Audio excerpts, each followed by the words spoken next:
দর্শক, এই মুহূর্তে আমি দাঁড়িয়ে আছি গাইবান্ধার ফুলছড়ি উপজেলার ফুলছড়ির শেষ ব্রহ্মপুত্র নদের তীরে। এটা কিন্তু এই রাস্তাটা দেখতে পাচ্ছেন, এটা হচ্ছে চরাঞ্চলের মানুষের যাতায়াতের রাস্তা।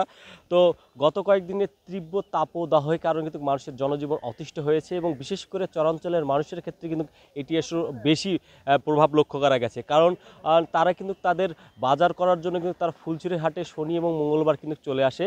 আর এই যে প্রখর রোদ এবং এই যে ধুধুর বালু চর পেরিয়ে যে তারা যে হাটে আসছে এবং তাদের এই কষ্টটা আরও সবচেয়ে বেশি।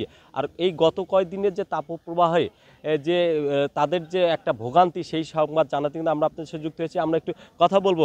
আচ্ছা চাচা, একটু বলবেন যে এই যে কয়েকদিন হলো কিন্তু খুব গরম চলছে, এই গরমে আপনারা এত দূর পথ পাড়ি দিয়ে হেঁটে এসেছেন, কেমন মনে হচ্ছে? কষ্ট খুব, অনেক দূর হেঁটে আসছি, খুব কষ্ট। আর রাত্রেবেলা আপনাদের চরে আরো কিরকম গরম হচ্ছে? গরম খুব, ঘুমটা চলছে, গরম খুব গরম।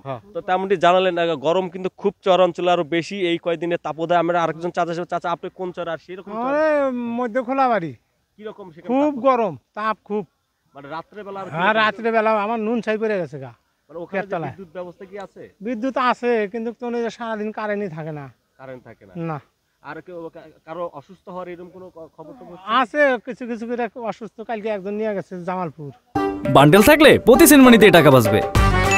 বিকাশ সেনমানি বান্ডেল কিনে জিতুন প্রতি লেনদেনে। আসলে দেখলেন যে এই তাপদাহে কিন্তু অনেকে অসুস্থ হয়ে পড়েছে এবং তাদের যে আরেকটা সমস্যা কিন্তু এই চিকিৎসা ক্ষেত্রে। কারণ যখন এই যে এরকম কোনো বিষয়ে যখন তার চরাঞ্চলে মানুষ অসুস্থ হয়ে যায়, এই যে ধুধুর বালুর চর আর এরকম তাপমাত্রার মধ্যে এই বালুর চর পেরিয়ে নিয়ে আসাও কিন্তু তাদের একটা কষ্ট সাধ্য বিষয় কিন্তু। তো আপনারা হয়তো দেখতে পাচ্ছেন পিছনে এই যে শাড়ি দেখছেন, একদম এই গরম, এই যে কতদিনের এই কয়েকদিনের যে তাপমাত্রা, এতে কিন্তু যে গরম, সেই গরমে কিন্তু এই বালুগুলো উত্তপ্ত কিন্তু অনেক হয়েছে। আর সেই উত্তপ্ত বালু পেরিয়ে কিন্তু এই চরাঞ্চলের মানুষ কিন্তু ফুলছড়ি হাটে যাতায়াত করে।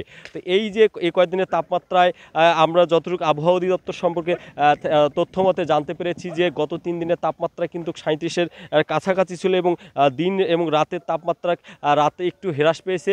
আর এই গরমে কিন্তু হচ্ছে বিশেষ করে শিশু এবং বয়স্ক তাদের কিন্তু খুব কষ্ট মধ্যে পড়ছে, যার কারণে হাসপাতালগুলোতে কিন্তু হচ্ছে এই হিট স্ট্রোক রোগের একটা লক্ষণ দেখা যাচ্ছে মানুষের মধ্যে। তো এই ছিল ফুলছড়ি থেকে তীব্র তাপদাহে যে মানুষের জনজীবনে যে অতষ্টি, সেই এই বিষয়ে সর্বশেষ সংবাদ।